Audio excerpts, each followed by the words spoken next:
At first, Jonathan and Kimberly had $88 altogether. The ratio of Jonathan's money to Kimberly's money was 4:7 at first. After each of them spent an equal amount of money, this is the key words for this question, okay? Because when you spend an equal amount of money, this is actually a difference remains same problem sum.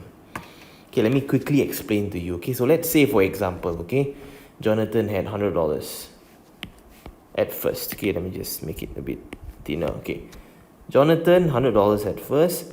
Kimberly, let's say she had $120 at first.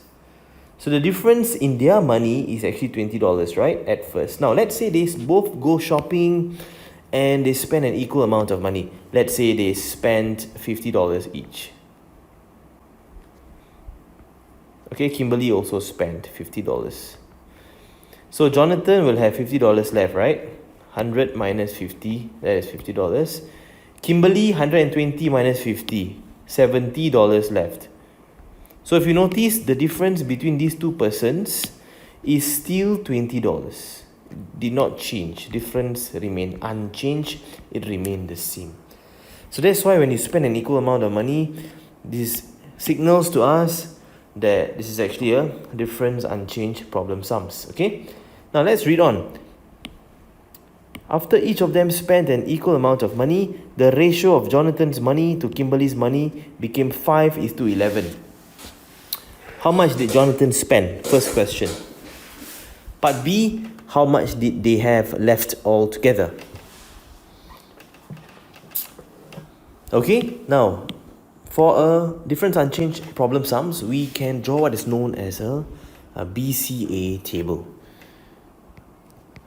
Okay, so we start with the before, change, and after.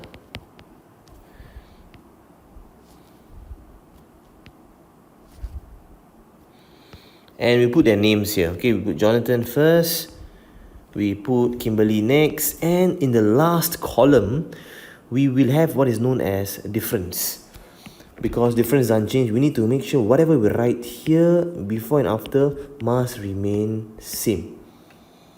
Okay, so in the before case, Jonathan is to Kimberly 4 units, 7 units. Difference, 7 minus 4, that is 3 units. Alright, and after they spent an equal amount of money, the ratio became 5:11. So 5 parts, 11 parts. We use parts here because we cannot assume that these units and parts carry the same values. Okay, so in the after case, if we find out the difference, 11 minus 5, it will be 6 parts.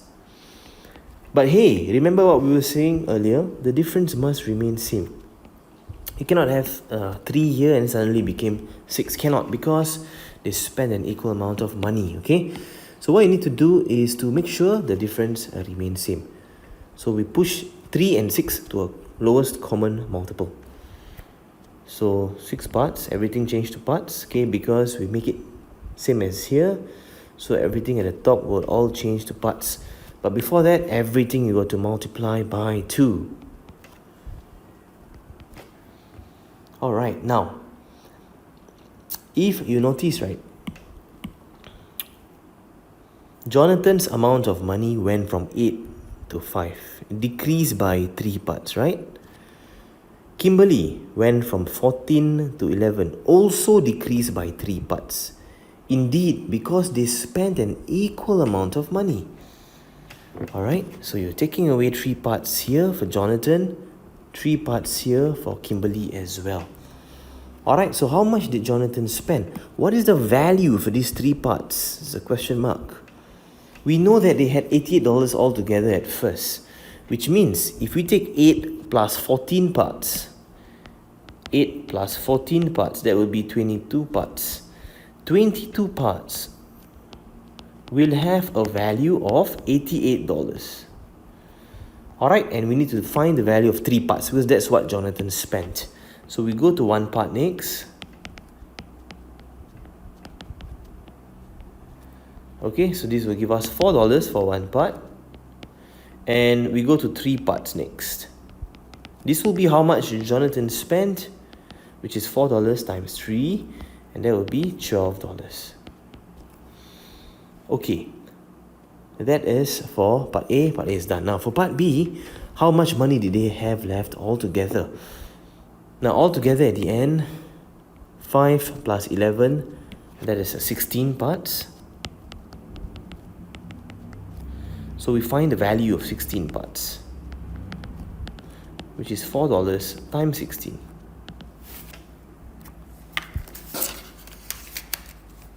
4 times 16, $64. Final answer for this question. Alright, now some students, they prefer to use a ratio method. Okay, so if you don't want to draw this BCA table, there's another method that you can use, which is the ratio method. So you can develop ratios. J is to K is to difference, and then at the start, right, we know it's 4 is to 7, difference is 3. Okay, later on it became 5 is to 11, difference is 6. Then you just need to make sure, again, same concept, right? Make sure the difference is the same. So times 2 here, so 6, 14, 8. So this is the before one, and this is the after. Okay, so you can use ratio as well if you prefer that method.